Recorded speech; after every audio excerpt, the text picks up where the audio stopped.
Hey, welcome back everyone to another broadcast of In the Trenches. I'm your host, Tom Morcus, and today I sit down with Eric Bandholz, the founder of Beardbrand.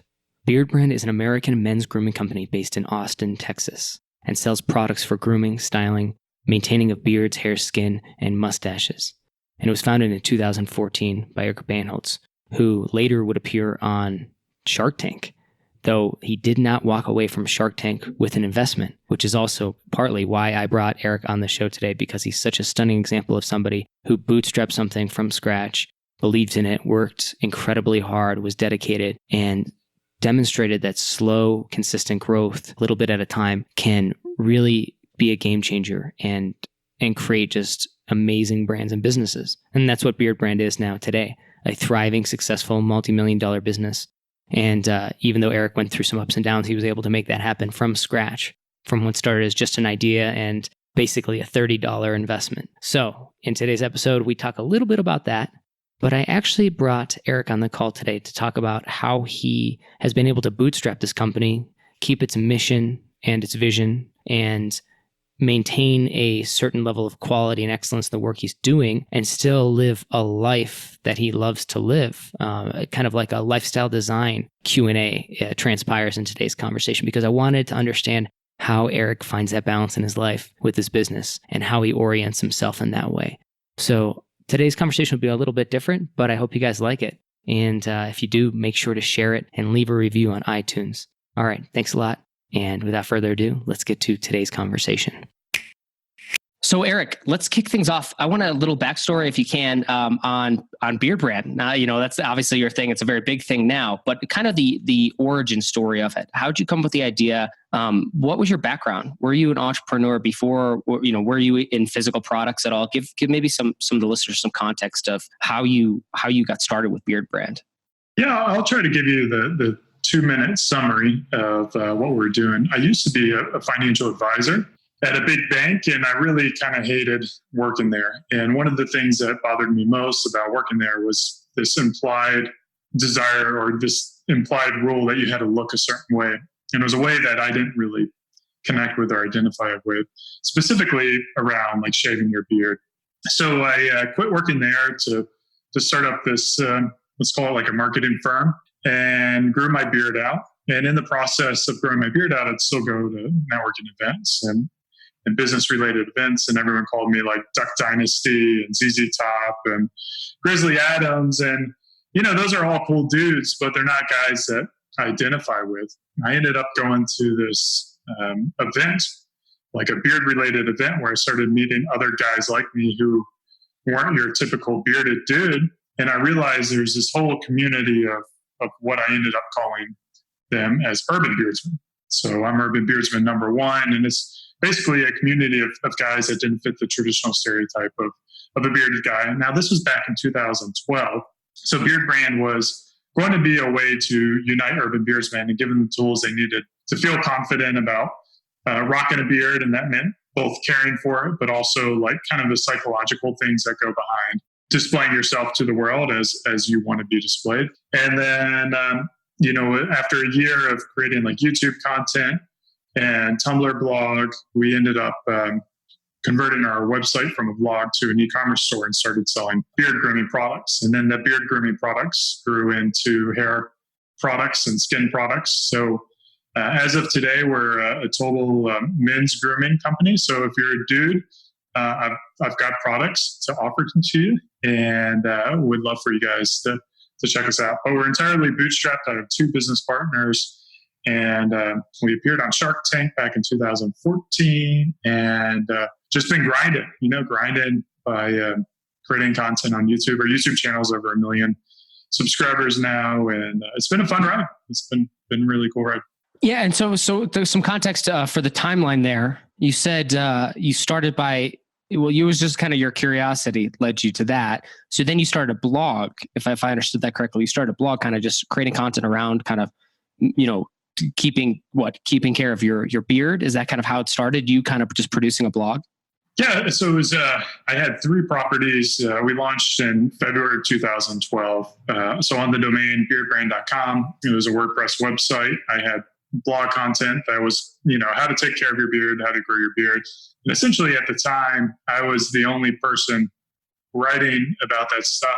And because of that, I was discovered by a reporter for the New York Times who quoted me in a New York Times article.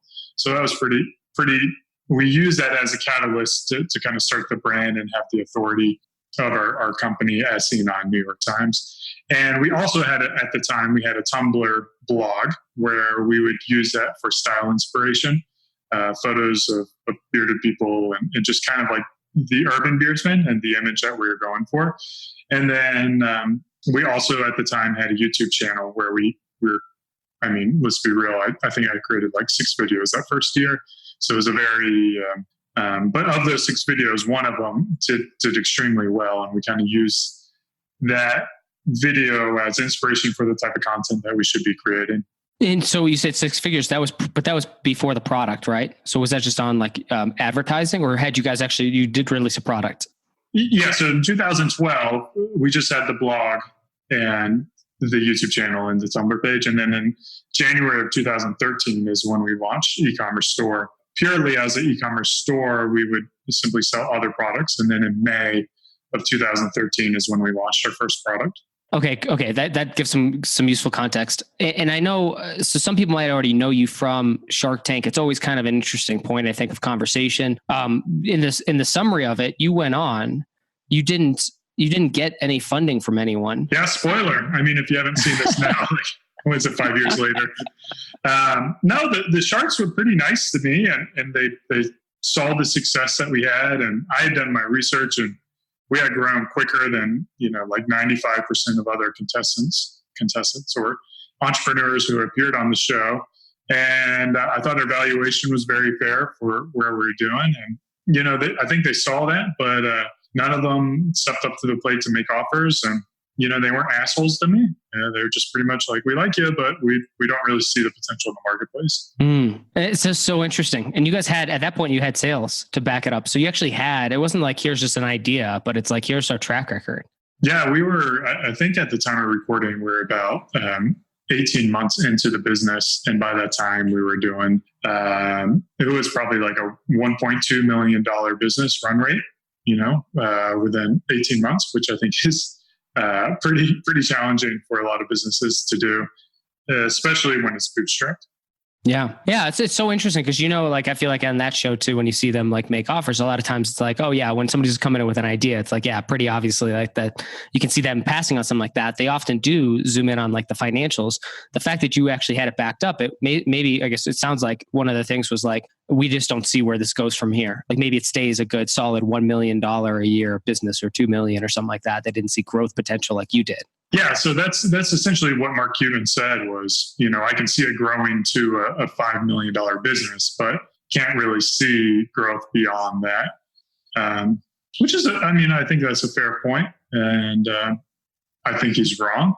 I know he's wrong because we've passed that mark already. But it's every time you're in business, you're always going to get people that don't see the same vision that you see, and you're either going to be right or you're going to be wrong. And typically you're going to be right if you can execute, which is a lot more important than the ideas. Yeah. And so what was your intention when you went on there? I know some people, obviously there's like sometimes like a marketing bump on the back end. I think there's probably I would assume there's very few entrepreneurs who would go in specifically for that, but maybe.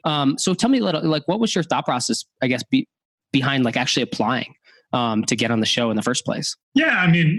We're very proud of our company and what we've built and the customers and audience who we've really been able to inspire and help, and being able to share that message with a larger audience and being able to partner up with people who can take that message to a larger audience was really a big part of our strategy early on. So for us to be able to have the opportunity to partner with someone with the clout that the Sharks have, and as well as to be able to tell our story in front of 7 million people was a very awesome thing to do. In addition to that, we recognize that there are a lot of new players in the space who are trying to get that exposure. And we also wanted to prevent other competitors from getting on Shark Tank as well. So by us doing it, it prevented other future entrepreneurs from essentially grabbing that authority that comes from being on national TV. Did you end up taking any investors afterwards? No, we're still bootstrapped. It's still just me and my two business partners, and just debt free, entirely financed through our revenue and our profits, and eating lean. And I mean, I think you and I share a pretty similar philosophy on how we spend money. So we try to only spend money on things that help the company grow and bring value to our customers, and profit is a really good indicator as to the value you're bringing in the marketplace. Yeah, and so in a couple broader topics I wanted to touch on briefly, because you've done some big transitions even recently in the last year or two, and I'll point out two of those, and then maybe just kind of get your insights into it, because I think it's kind of interesting. So for context, obviously you guys get an idea of what Eric has done, and if you're not familiar with Beardbrand, you get maybe some of it now, conceptually. Check it out. But you guys have been it's a tough market, like any kind of e-commerce type store, and then in this niche, it's is it even a niche that exists? It's kind of I guess when you started might have been blue ocean. Now it's probably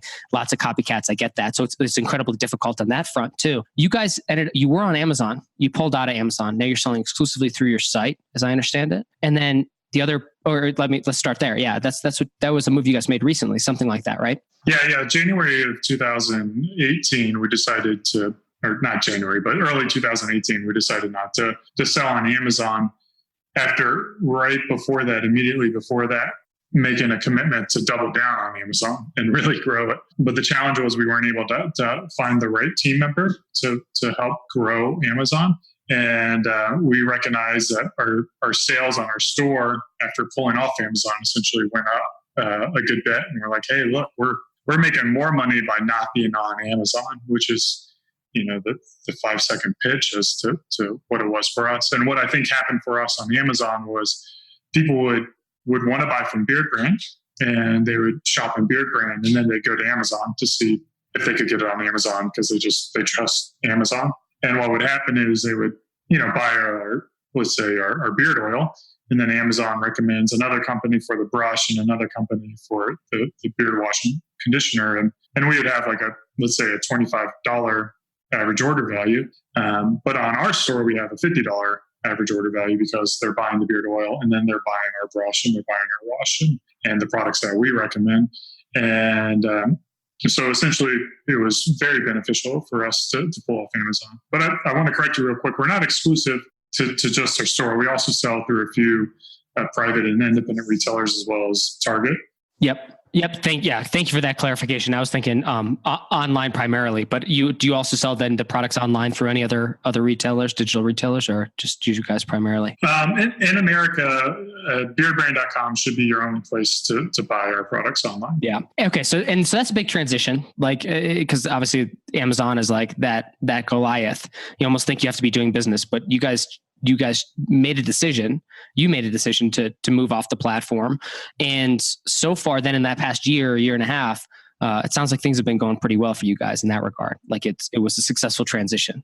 Yeah. And I want to advise that to people who haven't done the same that we've done in terms of investing in our brand, investing in education, investing in the content. If you're a value play, a commodity play, you're selling on price, or you don't have the marketing cloud or expertise, then Amazon's a wonderful platform to be able to reach millions of potential customers and build an amazing, healthy, awesome business. So I know a lot of my friends who have Amazon stores, and they do wonderful work, and it's a great thing for them. But it's just how we wanted to build our business and how we wanted to have control over our business and control over our customer and the customer experience, and really provide an experience that, in my opinion, it far exceeds what you'll get from buying from Amazon. Is something that was really important to us. And so the other big move you made was, again, I think in the last year or two, was, well, you guys moved into Europe, but I don't know when that was about, but you've recently pulled out. Maybe you can kind of elaborate on that, because I think that's a challenging decision. Both these are big, I look at them as probably really difficult decisions for someone to make when they're so the impact can be millions, millions made, millions lost, like those kind of moves. And especially when there's sunk cost involved. So you guys you moved into Europe. I know we had a conversation about this briefly, and I got the idea that from you was that you were concerned that like it was just the market it was different enough where you didn't think you could do maybe the same for the brand in Europe as you could just like exclusive in the US, some give or take. But what are your thoughts on that? Maybe you can expand on that for us. Yeah, I mean, we got into Europe pretty early on in our business. Like in the early days, we're like, yeah, we're just going to take over the world. And that was kind of the strategy is like when we started, no one had any familiarity with the product. So it was kind of like this land grab that we're going after. Like, we'll go after this, go after this, go after this. Not realizing that like the infrastructure challenges that was going to present as we built out our SKU and our inventory list, and just became a logistical taxing, burden, like operational burden on the business. And it was something where it was kind of like the redheaded stepchild. So for us, like any kind of redheaded stepchild, we just have to, push them out the door and let them go on their way.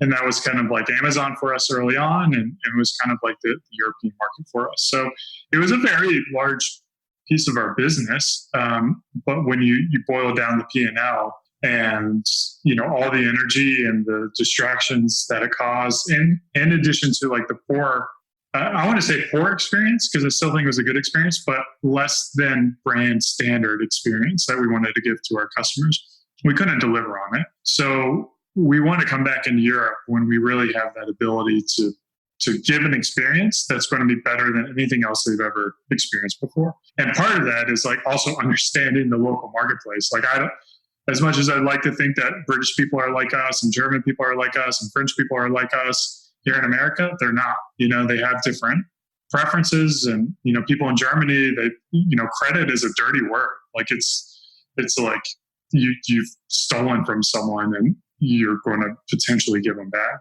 And in America, like just credit is how you work. So they have like a lot of cash on delivery type of things, which I know nothing about, So it's just like a whole bunch of small things like that can suck a lot of like brain resources. And yeah, I can figure it out, but I could be putting all those brain resources into making the American market grow so much more. So that was kind of the switch in our head. It's like, I have scarce resources. This got to go to something.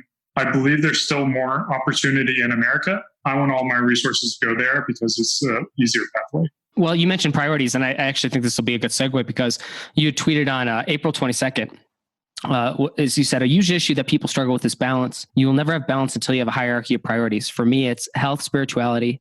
Number 2 is wife. Number 3 is family. 4 is business. 5 is friends.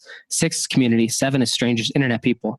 And then you said prioritize and you can find balance. And that kind of struck me. And I mentioned before we hit record that I thought this would be kind of an interesting thing to zoom in on, like how you prioritize. Because I thought if there's one thing I was left from our conversation together and just the time I spent with you when we met up in Atlanta was just that, yeah, this guy has his head on straight. You seem very even keel. You kind of, there's going to be ebbs and flows in business, but you're very focused on the brand. I think that's really cool from a business perspective. But then I thought you also like understand kind of like the life you live too. I was like, this is really cool. So I wanted to kind of break this down. Like, obviously this is something, it's a tweet. It's like, okay, it's just that. It could be ephemeral and fleeting, but I think there's something to this. There's some substance here. You probably thought a lot about this. So I'm curious kind of how you approach your business and your personal life and how you kind of marry these two up, or how you do think about priorities and how that affects your business. Yeah, I mean, I'm super excited to talk about this because so many shows, they highlight like these people who are doing outrageous things, and they're like Elon Musk is building all these amazing businesses, or these athletes, right, who just like can conquer so much. And a lot of these people are really good at putting everything to one thing, right? And Elon Musk, I mean, he's got a failed marriage, right? And I can't speak for everyone, but everything has its costs, right? If you want to become the greatest entrepreneur of all time, chances are you're going to be a pretty shitty dad and a pretty shitty husband. But it's not to say one is right or wrong, but I don't think there's a lot of people out there helping others find balance and understand that balance is an important life for the majority of people. The majority of people don't want to build like two multi-billion-dollar companies. The majority of people want to have a fulfilling work life and to have a great relationship at home and to raise a family that loves and cares for them, or to be around a family that loves and cares for them, and maybe leave a little bit of a legacy. I'm very, I would say like this prioritization has been something that I've followed for a long period of time in my life. And it's what I kind of go back to on how I make decisions and, like help me when I maybe feel guilt about like needing to be in two places at once, like, cause it's ultimately, if my wife needs me or my business needs me, I know where to go. Right. And, I think what's most important up there is number one should always be, in my opinion, yourself, because unless you take care of yourself, unless you invest in yourself, you're not going to have those same energies and resources to invest in others. And that means you have to take care of your body. That's 100% of your time is spent with yourself, and you only have like one body. You don't get a do-over in body. You can have more businesses. You can have another wife, you can have more kids, or you can adopt kids, all these other things. You only have you.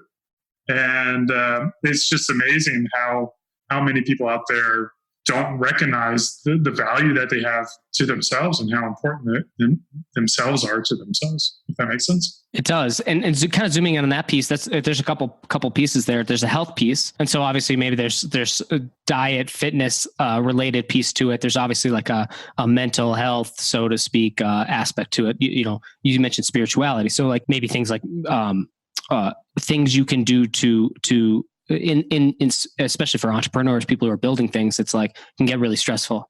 So a way to just kind of like bring it back to the body and keep it, keep yourself in tip top shape, not just physically but just even as a person, like kind of stable. Am I kind of getting at that? And how do you think about that? And pragmatically speaking, how do you apply it in your life? What does that look like? Yeah. So from a health perspective, I work out, 3 to 5 times a week. And, spirituality is kind of an interesting thing. And it's something that it took me a long time to figure out what that word meant, because I'm not a believer in any particular faith. I fall into like the non-believer, the science side of things. And, so it'd be really interesting as a guy who doesn't believe in any higher beings, what is spirituality? And really it's to me, it's like, everything that can't be explained, right? You have to, or everything that there aren't like black and white rules. Like you need to have some kind of framework to lean upon. And it's your spirituality, which is going to bring that foundation to your life. It is those core values. It is those principles that you have. And for a lot of people, spirituality can be like a traditional religion or a church or, even like a community where you're like, oh yeah, like I like the framework of Christianity and the 10 rules that they have and how they portray the rules and, how the lessons are taught through the examples in the Bible. And, like you use that, like, this is my framework where I'm lost, I'm confused. This is where I go to figure it out. So I've taken a lot of lessons from as a non-believer that really is pretty awesome, because I get to take lessons from Christianity and I get to take lessons from Buddhism and lessons from Stoicism and even lessons from like libertarianism or voluntarism, and kind of apply those and build my own spiritual foundation that I use to help guide me through this world. What does it look like for you? Like in terms of maybe some of those pillars or principles, and I guess how does that tie into also like to that prioritization of family and some of these other things, and then also business too? Because it sounds like maybe it gives you guiding. It's kind of a guiding light too for both of those things, kind of in your life. Yeah, I've got 3 core values, and it's the same core values that we put in at Beardbrand, and it's freedom, hunger, and trust. And to me, those are like the triangle of. To me, the triangle of success, for lack of better terms. Freedom is all about doing the things that I want to do, living the life that I want to live, and being the person I want to be. It's the reason why we don't have investors. It's the reason why we don't have a lot of debt. It's the reason why I've built a business that allows me to travel and be away from the business if I need to. It's the reason why I pay myself the amount that I pay, because it allows me to live the life that allows me to be free. Trust is, of course, like a pillar of building good relationships, and a pillar of being honest and being true, and being an honorable person. And then hunger is like that drive to want to improve, to make a difference in the world, to grow. But it's really cool because if you go too heavy in one particular category, you start to neglect the other category. So the three of these really work well in balance, which is kind of like the start of the whole conversation. Is like freedom, hunger, and trust. They work together in this balance, because if you have too much hunger, you're either going to be tied into the business and you're not going to be free like you are. You're going to be too driven, or you may need to do things that maybe are questionable decisions that may hinder trust, right? Like you may have to put money ahead of all other things. But subsequently, like, if you're too free, people won't trust you, right? Because you'll be a flake. You're not going to show up to meetings. You're just going to do whatever. You're going to sleep around, and that's, you're free there, but you're eroding the trust of your loved ones around. So I really think having like core principles that align with each other are really beneficial. And then kind of like from an outside perspective, I talked a little bit about this from, influences to me. Voluntarism is really a big one. And I think it kind of embodies a lot of these core values, which is essentially like, if someone's doing something through voluntary measures, it's no harm to me. Let them do it. They should be able to do it. And then try not to live a life where you're forcing your views or yourself onto other people, and just try to live a life where everything is done through voluntary measures. So another theme that I have is I don't take pressure. I don't give pressure. And, a lot of that's kind of rooted in like stoicism and voluntarism and things like that. Buddhism. Yeah, this is fascinating. So with you, for when it comes to balance too, like if we kind of approach it that way, I know you mentioned like with the hierarchy, I thought it was kind of interesting. You said wife and then family. Tell me a little bit about why that, when you kind of organize it that way. I'm kind of curious your thought process. Yeah, I mean, it's I made a commitment to my wife to be with her for the rest of my life. And as much as I love my daughter and she's the world to me, like she's not going to be in the family in 15 years, in like 15 years, she'll be out of the house living her own life. And I expect her to live her own life and to spend time with the people. But I'll see it happen where, a mom or a dad will put their children ahead of their spouse. And that puts an intense pressure on your children. Like children are expecting the mom and dad to be pillars of the family. And I don't think that can be the case unless your significant other is your highest other person in life. And that's just, again, that's the core belief of mine. And I think like when husband and wife work in unison and we make sure that our needs are met before the children, then it's going to be a happier marriage and a happier family life. And then the children will learn and adapt, like the children aren't like this super sensitive things that can't figure stuff out. I mean, the children were working in like farms when they're like 6 years old, not even like 50 years ago or 100 years ago. So this whole childhood thing is a very new thing, and children have it pretty good nowadays. Yeah. Well, I'm curious too, also from the entrepreneurial perspective too, you don't have like maybe now where you guys are at, like it feels, I don't want to put words in your mouth or anything like that, but maybe you do feel like you're at a stable, growing point. But I can only imagine that at the outset of the entrepreneurial pursuit and kind of what you were building, it was anything less than stable or a guarantee. How does that like kind of influence that? The wife, the family, that kind of stuff, like knowing that you're in a space that is kind of chaos to a degree, and things could go south. It's not as like, say, quote unquote, like consistent as like a paycheck, or that people would believe that would be more consistent. But I'm just kind of curious your take on that from the entrepreneur and the founder's perspective. Yeah. And I think there's things like, there's stuff that you do now at the detriment of yourself or your family or your loved ones that are that will be beneficial in the future, right? So working long hours in the early days allows us to have more freedom a year, so it is making those sacrifices, which, ultimately are still for the family, still for the wife, but it is very challenging. For me, I've always been very conservative with my capital. So we've always had a small savings set aside that we could live upon. And then when we started Beardbrand, the first 10 months, I didn't pull anything out of the business. So, what that meant to me was, cutting all entertainment, because where's entertainment on my list? It's pretty low. Not all entertainment. You got to have some entertainment, but material possessions, all the things that took a lot of money. By having that prioritization, I knew it's okay, well, the business is pretty high on my list. I've got to be able to have the resources for that. It's above friends. I appreciate it. I value it more than my friendships. And I want to see it grow and be healthy. And then, my wife also, when we started, she had a full-time job that, because we lived pretty modestly and because we had savings, we were able to survive on her income while we built the business. And then my business partners also worked other jobs. So it was kind of like a side hustle to get it started so that we could, again, go back to our core values, maintain that freedom, and utilize our hunger and to push it to levels that maybe other people couldn't do.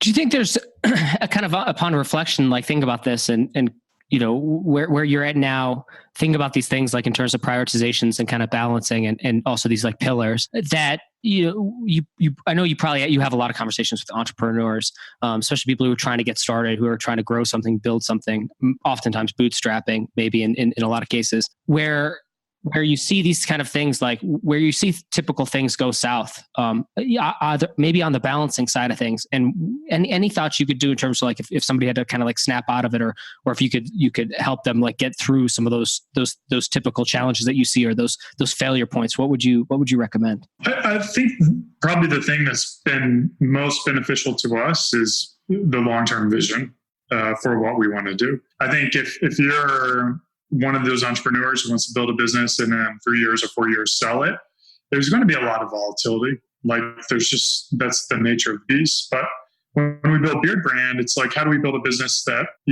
can give us an amazing life for the next 20 or 30 years? And then you're what does this really matter in 30 years? Maybe we get there a year slower than we want, or maybe we get there 5 years slower than we want. Maybe it takes us 20 years to get to 5 million rather than, 5 years. But if we build the business in a way that is enjoyable during that journey, and that we're not burning out, and that we feel like we can commit to our families and commit to the business, and then it's a good thing. So I think having that long-term vision of what you want to do in your life and how you want your life to look and feel, and that you're making sure you're moving on that pathway, will help you overcome kind of the daily drama that comes along with business, where oh my God, we're out of stock of something. It seems like it's the end of the world. But in 10 years, are you going to remember that you're out of stock of this one SKU? Probably not. So how crystallizes that vision when you talk about it? For you, when you think about that as you describe it, because a vision can mean a lot of things. And I think I sometimes overcomplexify things, and I think, okay, a vision, it's got to get super detailed and all this stuff, maybe. But I know the other side of it is probably maybe just more of a general direction, but maybe you can kind of articulate what you mean by a vision in that context. Yeah. I would say my vision's pretty clear. Whether or not I got my wife bought into my vision is yet to be seen. But personally, my goal is to essentially buy or be able to live in 4 different properties around the world and travel based on the season in different areas, and give my family the ability to experience different cultures at in-depth level. So that's what I'm working towards. And, what does that mean?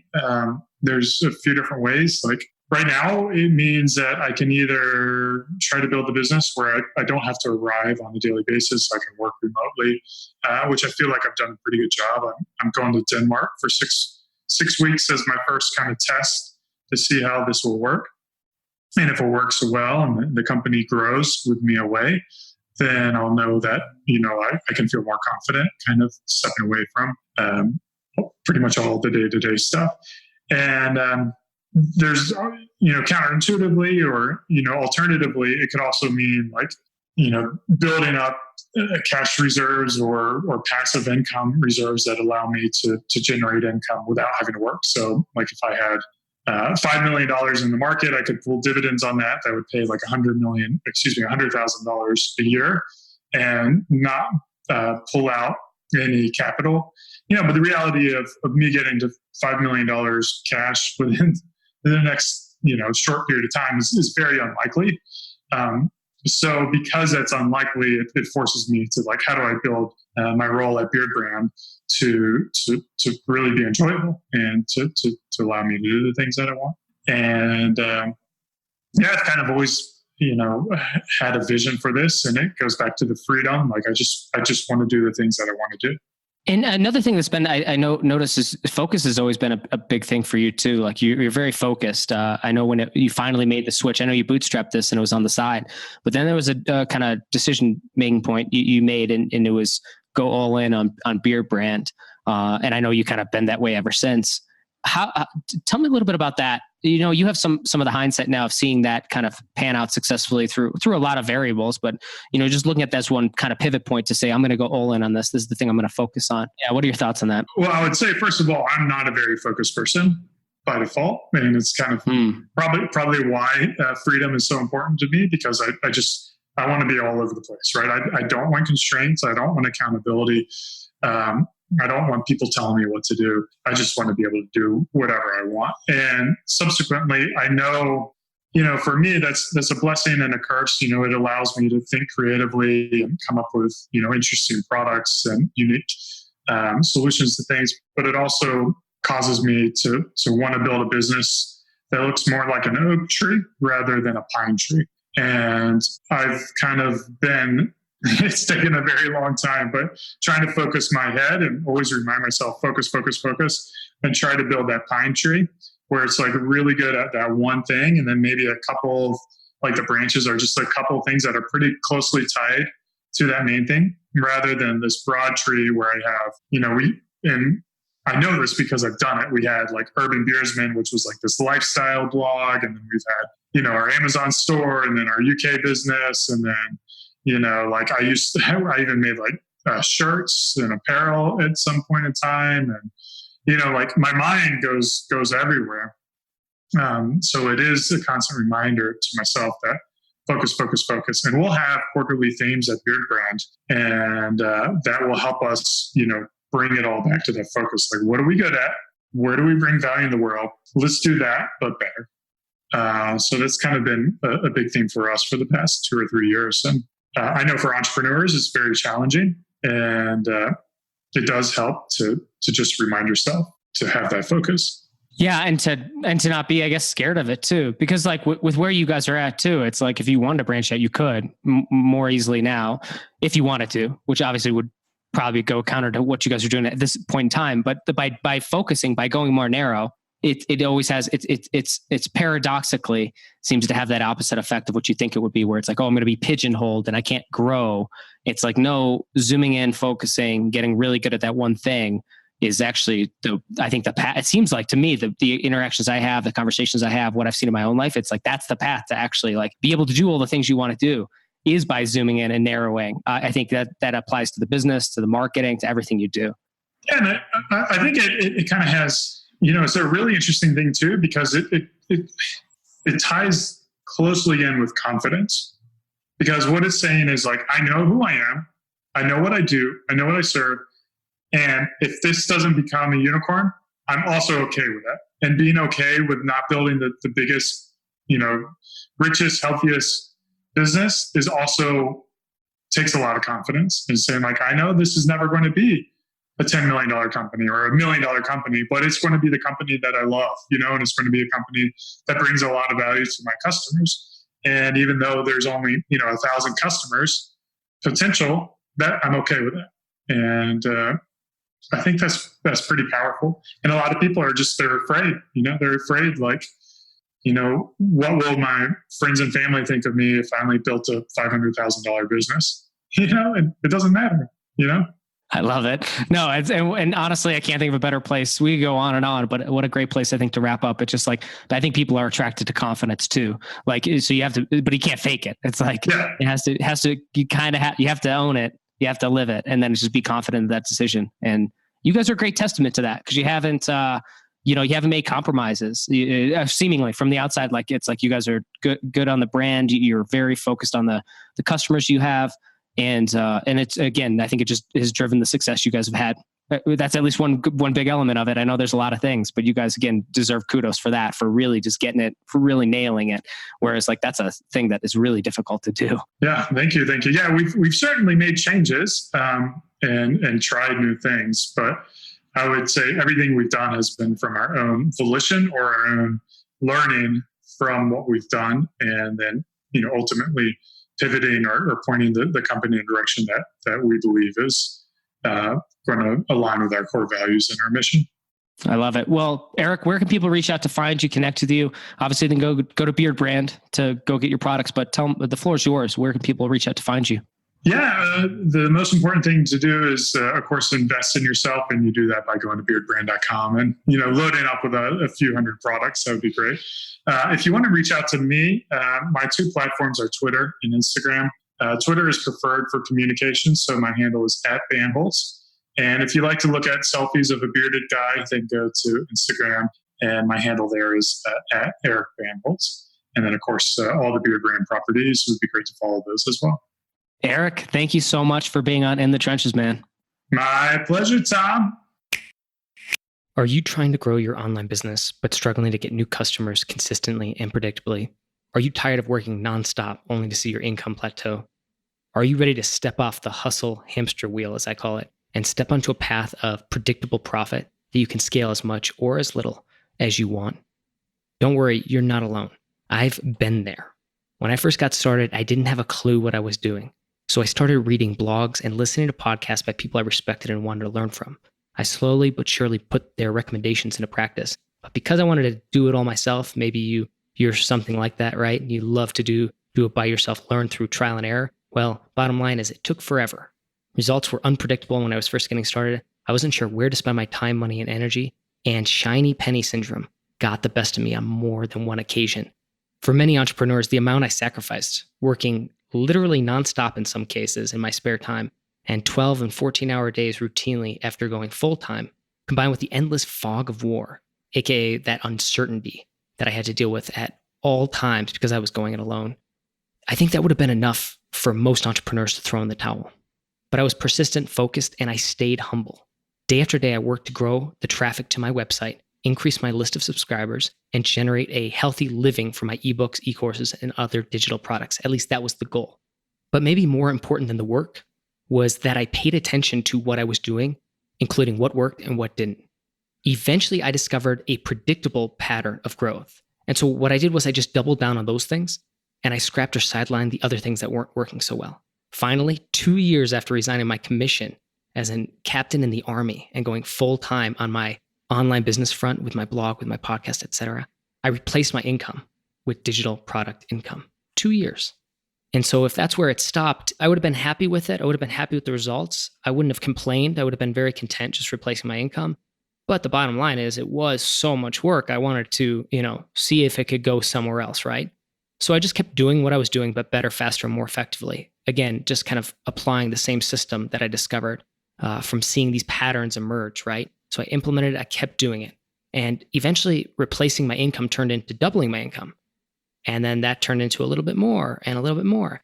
But not just that, it afforded me the freedom to dictate my day and also choose the projects I want to work on the schedule and on the timeline I want, and to work with the people I want to work with.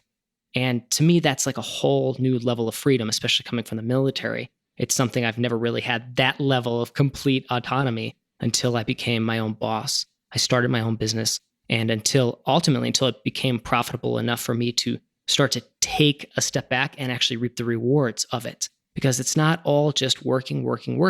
And I do believe it's hard work. And I'll always say that. Nothing about doing this stuff is easy.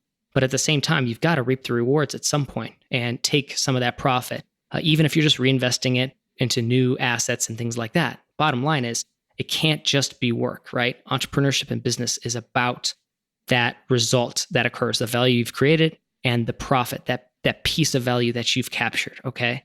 And you want to be able to reap the rewards of that profit, of that value, that little sliver of value that you get to capture, that you get to net, right? You want to be able to take advantage of that. Otherwise, the entrepreneurship game really does become just a grind. And for, I think, a lot of entrepreneurs, unfortunately, it becomes meaningless, and that's when they quit. Well, for me, I love this stuff. I really, truly do. I mean, it is my thing. And so that's why I didn't just stop where I was at. I've stayed committed to learning everything I can about all aspects of this online business world and this online marketing world. And I do this through real world application. In other words, I'm currently growing several online businesses, and I'm always putting my ideas to the test in real time with my own money, with my own time and energy, oftentimes with employees, a lot of some stuff more advanced, some stuff more simple, but so varying levels of complexity, and again, in different spaces, different niches. And I can say, bottom line, I've always loved the startup hustle, but I gotta say, it's nice to now be in a position where I can get big results with much less effort, thanks to having built the foundation of my business the right way. And again, I did it all through trial and error, but I don't think that that's the way that everyone needs to do it. And in fact, looking back on it, if I had to redo it, I don't know if I would. It was so difficult to just go it alone and try to figure everything out by myself. So one of the things I've tried to do is give back with this podcast, with my blog, and with my newsletter. But maybe even more rewarding than any of this stuff, while I've enjoyed all of it, I think the thing that I'm enjoying the most, that I find most engaging and rewarding, is the premium business mastermind and coaching program I run called 100K Academy. Inside 100K Academy, I help ambitious entrepreneurs who are very driven and excited to be doing what they're doing. I help them grow their reach, their influence, and their profit using my proprietary marketing system. That's the same one I use to scale my own online businesses from 0 to multiple 6 figures and beyond. And the same system I use to help my clients reach the New York Times, Wall Street Journal bestseller list, set Kickstarter funding records, and create viral product launches that have turned into predictable revenue streams. So lots and lots of case studies that you could find at tommorkes.com. If you're curious, just go to tommorkes.com/about, and that'll get you started. Most importantly, this system is one that 100K Academy members and alumni have used to achieve tremendous results, like Alexa, who used it to have her most profitable year ever, or Tina, who used it to make 5 figures from a sales funnel that she can now replicate and scale, and that's exactly what she's doing. Or Carrie, who made over $75,000 in just 7 days.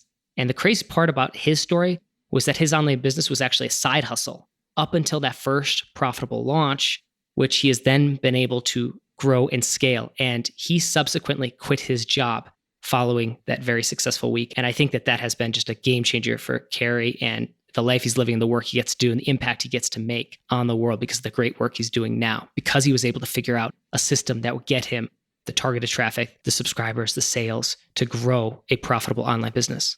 Bottom line, if you want to grow your online business from 6 to 7 figures, but you flatlined or you're struggling, or you just want to be told what to do and when to do it and in what order, right? And you want a system that is predictable and scalable and isn't just, another shiny penny, but actually will fit right into your business. It plugs in and is something that you can truly grow. I want you to go to tommorkes.com/academy. That's tommorkes.com/academy. Academy is spelled ACADEMY. Go to tommorkes.com/academy, and you'll find a page on my website with more details about 100K Academy, the business mastermind coaching program I run, as well as instructions on what to do next. Again, that's tommorkes.com/academy. And if you're serious about growing your reach, influence, and profit, just follow the instructions and we'll be in touch, okay? Again, tommorkes.com/academy. Go ahead and head over there.